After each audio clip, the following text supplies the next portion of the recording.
Boa tarde, estamos aqui em mais um episódio do Agilize Podcast, diretamente do Agile Trends 2024. E para quem está nessa saga, nessa jornada de hoje, várias gravações, sabe que é um épico do podcast, está no maior evento de agilidade da América Latina e está com um parceiro, com a Tempo Academy, para proporcionar isso.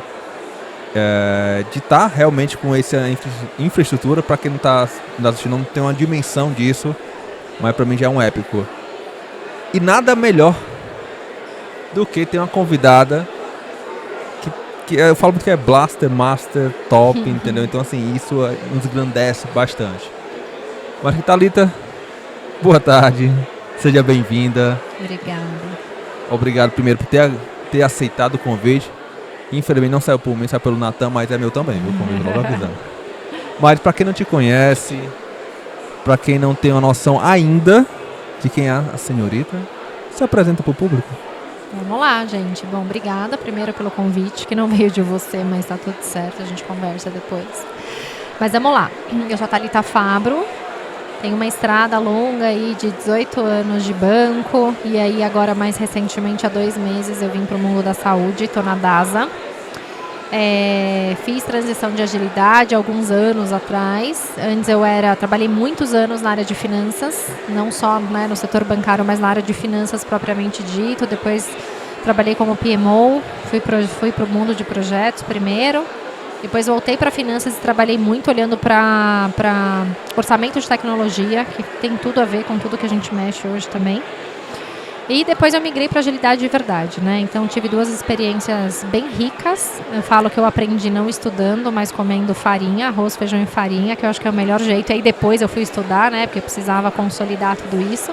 Mas tudo que eu aprendi, acho que foi bem na prática, assim. Então me trouxe uma bagagem especial. A gente falou de 18 anos em banco, 2 meses agora em saúde, mas aqui vai ter algumas décadas em saúde, sem dúvida. Então assim, tem uma bagagem assim, grandinha, tá bom? Mas assim, Thalita, pra ti hoje, qual foi a maior diferença, por mais que 2 meses é muito recente, mas saindo do ambiente financeiro, de banco, e indo pra saúde, qual foi o primeiro impacto assim pra Thalita em relação de negócio? Cultura. Acho que banco, por mais que você migre de um banco para o outro, né? Eu trabalhei em 3. A regulação é muito parecida, a dinâmica é muito parecida, os produtos são muito parecidos, né? Então, você consegue entender melhor a dinâmica e o ecossistema, os produtos que você trabalha. Quando você vai para a área da saúde, igual eu vim sem, né? Eu conheço de saúde sendo usuária e não sendo funcionária. E aí você descobre que tem um mundo lá atrás que você não conhece. Então, para mim, a maior dificuldade eu falo muito o tempo todo que para mim a agilidade, sem impactar de fato, né, sem ser aplicada ao contexto, ao negócio, não é agilidade. Então, a minha maior dificuldade, o meu maior desafio é entender cada vez mais do novo negócio que eu estou inserida, para eu saber usar as ferramentas que eu conheço da melhor forma. Então, hoje meu desafio é entender o que é uma iniciativa na área da saúde, o que é um épico, né? Quais são as features que a gente entrega. Então, antes eu olhava para cartão de crédito, hoje eu olho para agendamento de exame, de consulta de cirurgia. Então, assim, é totalmente diferente. Então, o meu foco é em aprender o business cada vez mais rápido e melhor, com mais profundidade, para eu conseguir direcionar o time melhor. Perfeito, mas você tomou um ponto muito importante, que é entender o negócio onde você está atuando. Você está numa camada mais de C-level, uma camada mais de diretoria, mas o ponto de conhecer o negócio não vem apenas da autogestão. Eu vejo muito no ponto, tanto a parte operacional como a camada tática também. Quanto mais você conhece o negócio, mais assertivo, esse é o meu ponto de vista, assim, mais assertivo você consegue ser. Faz sentido? É muito nisso? Para mim, tem uma premissa básica que é o seguinte. Para mim, se a gente não tiver usando a agilidade para potencializar o negócio, para focar em resultado, não vai servir de nada, né?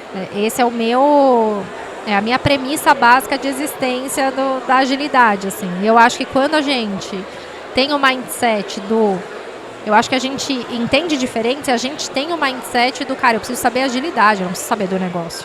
Eu preciso saber sobre as ferramentas, eu preciso ter o hard skill aqui, entendeu? E eu acho que hoje, infelizmente, a gente está caindo um pouco nisso em alguns lugares, em algumas situações. E por isso que a gente está perdendo força em algumas organizações, tá? Então, para mim, o conhecer o negócio tem que ser premissa básica de qualquer colaborador da companhia, independente da área que ela está inserida. E para mim, a agilidade sendo o grande viabilizador e potencializador de entrega de negócio, não tem como você não conhecer o negócio. Mas perfeito, você citou um ponto que eu tinha até acabado de falar contigo nos bastidores, né? Como é que nos últimos, vou falar, um ano e pouquinho, a agilidade vem perdendo um pouco mais de força. Quando eu falo de força é porque houve vários layoffs, assim, notório sobre isso, e muitos profissionais foram impactados na parte de tecnologia. Principalmente o boom que deu na pandemia. Né? Eu brinco um pouquinho que, olhando para a agilidade, quem espirrasse Scrum, Kanban já era contratado. Muita gente fizeram transição de carreira. Muitos vieram de outras áreas, saúde, advocacia, pessoas. Muitos deram certo e outros, depois dessa pós-pandemia, desse momento, nem tanto. Porque, o que eu vejo, falta ainda uma bagagem mais técnica e que vários profissionais estão estudando agora, aproveitando esse ponto, se reinventando, porque viram que a agilidade não é só facilitar, não é só marcar reunião, não é só ter uma retrospectiva lúdica, é muito mais além. Eu te pergunto, na sua visão, a gente está no maior evento de agilidade da América Latina, então aqui está lotado. Então, para quem não está aqui e não pôde ver, venham, porque eu demorei muito tempo para vir, certo? Então venham. Deixa eu perguntar, Lito, como é que tu enxerga isso, já pegando esse ponto que tu falou, sobre o impacto que os profissionais de agilidade tiveram em relação dos últimos 3 semestres? Eu acho os layoffs atingiram todas as áreas das organizações, eu acho, né? A gente está vivendo um momento delicado de cada vez mais a gente tem que entregar mais resultado com menos gente, enfim. A gente tem que ser mais eficiente, esse é o ponto, né? Será que os times de agilidade estão olhando para times de alta performance, estão olhando para eficiência? O meu ponto do que a gente estava conversando ali nos bastidores, essa discussão eterna aí de alguns semestres para cá, de se a agilidade vai acabar ou não. A gente teve palestras, né, falando sobre isso aqui. O ano passado a gente já teve, esse ano de novo.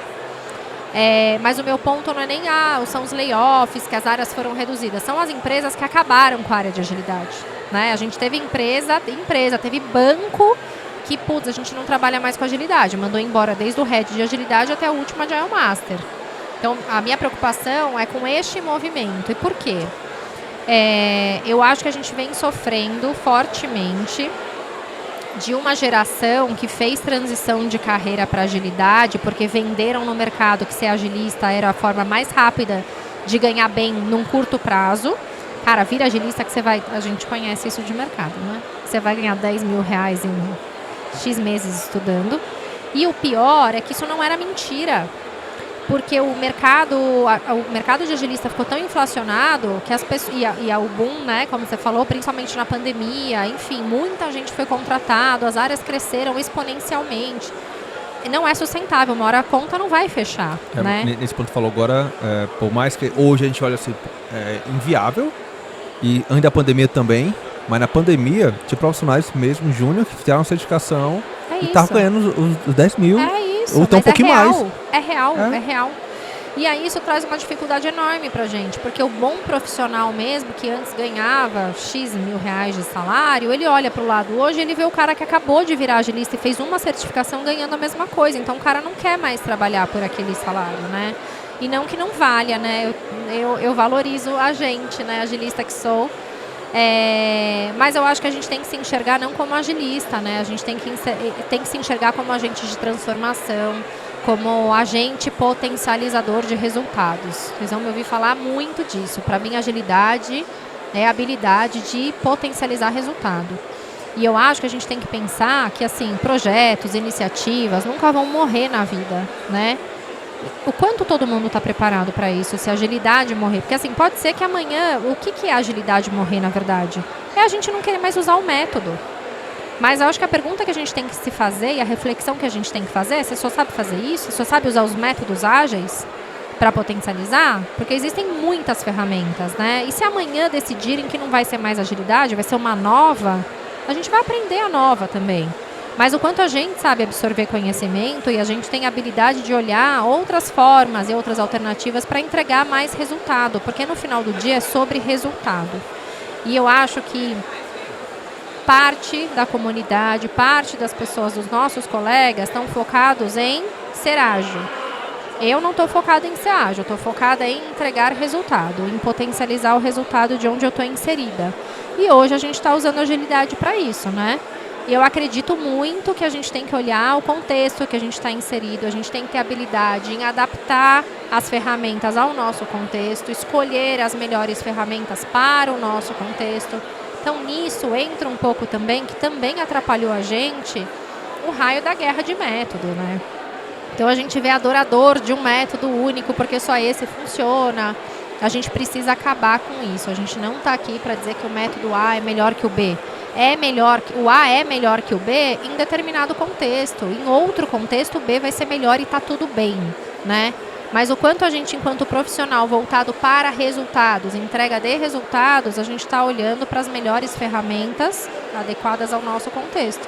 Eu vivi isso. Eu saí de um banco onde eu fazia coisas que, quando eu cheguei no banco seguinte, eu tentei fazer coisas parecidas ou iguais e deu errado. Por quê? Porque o contexto era diferente. Era banco, mas e daí que era banco? O contexto era diferente, as pessoas eram diferentes, a cultura é diferente. Não dá, gente, assim, não é no forceps, né? E aí a nossa habilidade em testar não deu certo. Cara, não deu certo, tá tudo bem. Como a gente faz melhor para fazer dar certo? Então, as práticas eram diferentes. E agora eu cheguei numa terceira empresa de um setor diferente, que a cultura é diferente, que o contexto é diferente, os produtos são diferentes. E tem muita coisa parecida com o banco lá primeiro, sabe? Enfim, e tem coisa diferente. E a vida é assim. E agora eu tenho que entender melhor, cada vez melhor, o meu contexto para escolher as melhores ferramentas. Não, perfeito. Só nos últimos 6 minutos e 13 segundos foi uma bomba.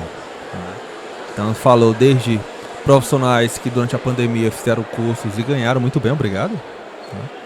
Na pandemia também teve um boom gigante. Falei com alguns, na época, alguns colegas que já tinham empresas que falavam que era uma bolha que ia estourar a qualquer momento. É isso. E estourou. Estourou, gente. Profissionais que fizeram transição de carreira e não continuaram estudando. Então vou refazer. Profissionais que fizeram transição de carreiras que focaram apenas em agilidade. Isso. Não estudaram dados, arquitetura de software. Não ficaram atentos a se profissionalizar um pouco mais em tecnologia. Porque hoje estão solicitando. É isso. Hoje estão precisando. Você tem que ser um profissional mais completo. Você tem que ser menos... Não é que você tem que ser generalista, eu vou saber tudo superficialmente. Eu acho que quando a gente decide trabalhar com alguma coisa, a gente tem que buscar profundidade. Mas não dá para você conhecer só aquilo. Então hoje, por exemplo, eu estou inserida, sou líder de um time de agilidade portfólio. Eu não vou esperar do meu time conhecimentos de agilidade. Eu vou esperar a entrega, né? Potencializar as entregas da companhia. E para isso, a gente precisa saber falar de produto. A gente precisa saber falar de tecnologia. A gente precisa saber falar de analytics. A gente precisa saber falar das outras competências e disciplinas que estão inseridas nesse contexto. Não dá para chegar lá e falar de agilidade, né? Eu, enquanto executiva desta área, eu tenho que saber mostrar para a organização o que os times vão entregar. Eu não posso chegar lá, eu vou falar o quê, gente? Eu vou chegar e falando, a gente está fazendo tais cerimônias e agora a gente tem a PI Planning, e não é isso que a organização está preocupada. A organização está preocupada com a entrega, e é para isso que a gente está lá, né? Aí eu se levo a pergunta PI Planning, mas qual foi o resultado que aconteceu? Exato. Qual foi o retorno financeiro, o investimento que fizemos agora no primeiro trimestre? Nesse primeiro trimestre, qual o retorno que está tendo agora? A gente vai conseguir bater a meta que a gente tinha estipulado, planejado? Então, assim, o método, a prática, o framework, tanto nomezinho bonitinho, é o meio para poder alcançar algo. É o meio, e a gente precisa falar disso. A agilidade não é o fim. A agilidade é o meio. Está tendo também, no final do ano passado para esse ano, comecei a enxergar um pouco mais, muitos profissionais de agilidade começando a estudar um pouco mais de gestões tradicionais, né? No próprio PMI, hoje mesmo Eu acho ótimo, tá? Vou até reforçar um pouquinho. Hoje eu estou como gerente de projetos no PMI Ceará, no qual estou puxando eventos de agilidade, puxando para o PMI. E tem algumas pessoas que eu estou puxando também que eram somente de agilidade e estão começando a conhecer um pouco mais de gestão de risco, gestão de impacto, gestão de mudança, ouvindo um pouco mais de Ops, CAPEX. Quem é que a gente ia falar isso? É muito difícil. Então, assim, a gente começa a entender e buscar mais conhecimento em áreas que talvez 1 ano e meio a gente não olharia, ou há 1 ano e meio o profissional que estava mais antenado, se atualizando, opa, faz sentido estar um pouquinho aqui porque o mercado está virando. Então, assim, é muito importante a gente estar atento ao mercado. Atento ao mercado não significa que você está procurando emprego. Atento ao mercado significa estar verificando quais são as tendências, o que é que as empresas estão fazendo, o que é que os nossos colegas profissionais de N empresas, de N áreas estão comentando. Então, assim, o network não é apenas quando eu estou procurando emprego. O network falando network saudável, é quando eu, nesse momento, estou trabalhando muito bem, obrigado. Tem a senhorita Thalita aqui do lado, na minha frente, e está trocando ideias e compartilhando com vocês. Então, assim, network saudável é isso. É o ganha-ganha, é compartilhar conhecimento, algo que a gente também recebeu quando a gente estava ensinando a nossa jornada. Talvez não nessa pegada que está sendo agora, né, de forma diferente. Então a gente tenta contribuir da melhor forma possível no tempo que é disponível, né? Porque todo mundo tem família, tem filhos, tem casa, tem engarrafamento aqui em São Paulo, em Fortaleza não tem. Mas é isso. Você tocou num ponto que eu acho extremamente importante.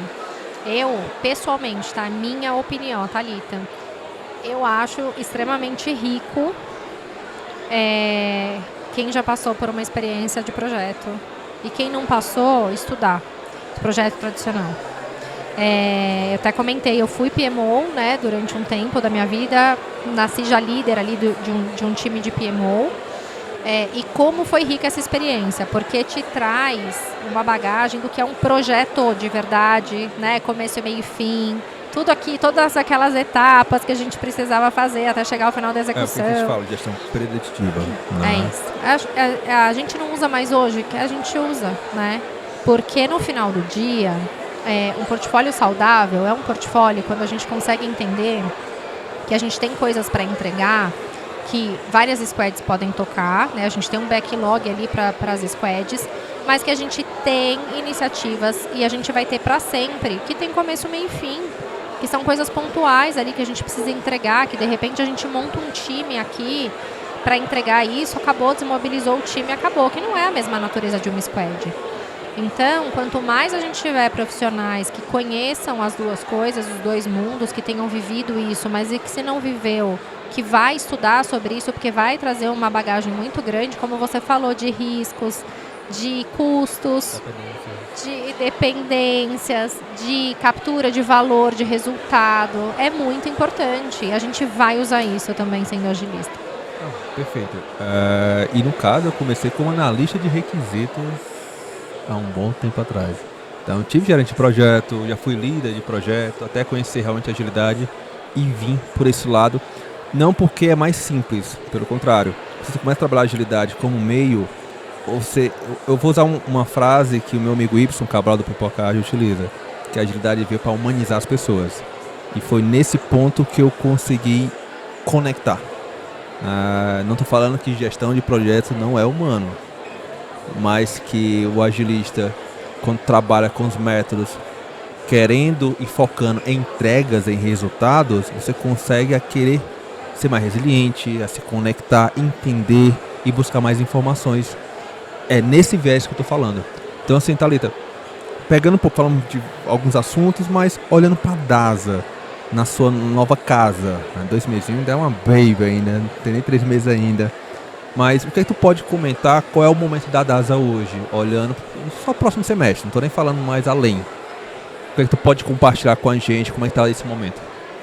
Olha, eu cheguei na DASA, eu encontrei um time bastante maduro, tá?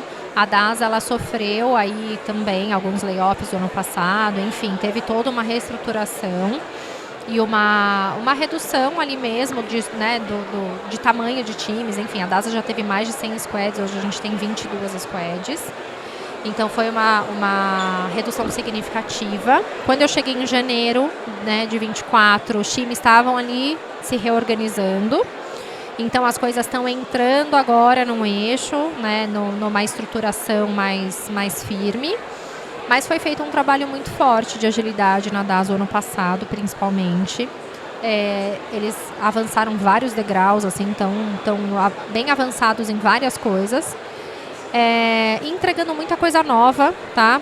Mas quando eu cheguei em janeiro, eles estavam se estruturando para a gente rodar uma PI Planning ali no meio de janeiro, né? Então já participei da primeira PI da DASA, cheguei no quente e o time estruturou de uma forma bastante organizada, assim. Eu fiquei bem feliz com o que eu encontrei quando eu cheguei, tá? Um time forte, pessoas que de fato conhecem agilidade. Eu encontrei um time que é focado em resultado, isso é muito legal. Meu time de delivery olha para delivery, então, reconhecimento aí pra galera. Mas o que eu tenho... Queria até reforçar isso agora, assim. Acho que a gente tem que pensar, e aí, né, enquanto liderança, eu sou muito voltada para resultado e para entrega, extremamente. Mas a gente... Sei muito bem disso. Exato. Mas tem hora que a gente tem que... Conforme a gente vai subindo alguns degraus, a gente tem que tomar cuidado para a gente entregar menos coisas e dar mais consistência para o que a gente está fazendo. Então, meu direcionamento de agilidade na DASA hoje, para o próximo semestre, principalmente no primeiro semestre, né? O segundo a gente tem coisas legais novas para fazer.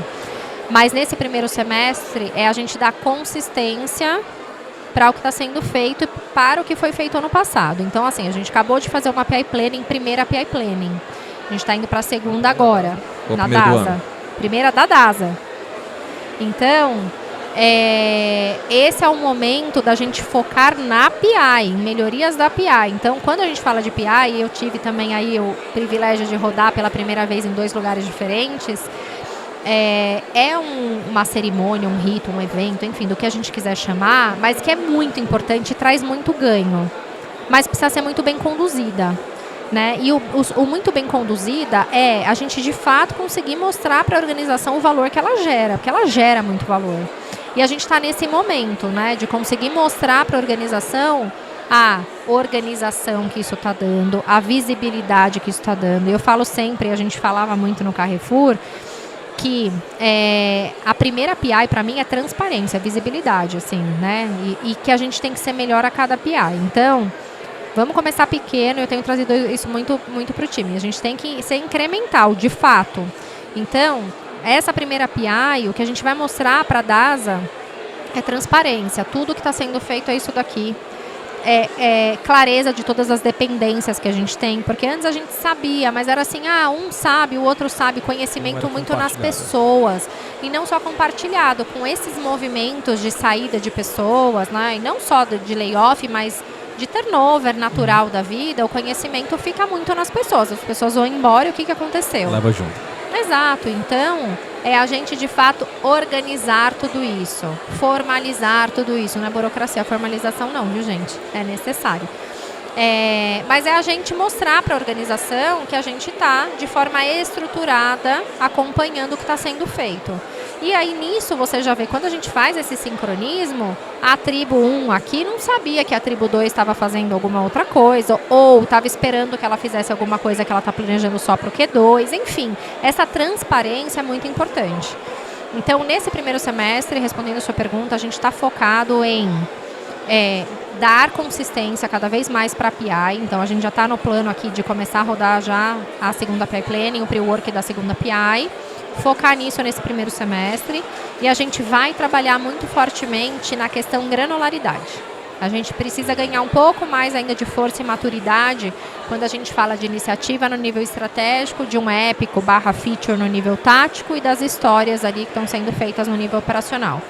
A gente já trabalha dessa forma, mas a gente vai dar bastante luz para isso, para a gente ganhar um pouco mais de maturidade nisso, nesse primeiro semestre. Então, tendo uma leitura, estamos falando de consistência, estamos falando de transparência, de o conhecimento ser retido na empresa. Eu não estou falando de reter as pessoas, tá bom? Estou falando do conhecimento. A gente fala muito que falavam-se, e tem várias falácias por aí, que fala que a agilidade não tem documentação. Pelo contrário, tem documentação necessária. O que é necessário para uma empresa nem sempre é para outra. Mas que esse ponto de perder o conhecimento porque as pessoas estão saindo são dores antigas. Certo. Eu lembro que há mais de uma década atrás eu fiz um treinamento de COBIT há muito tempo e um dos diretores falava muito isso. Como é que eu consigo reter o conhecimento se eu estou perdendo os profissionais mais sêniores da empresa? Então já é uma discussão muito grande e continua sendo.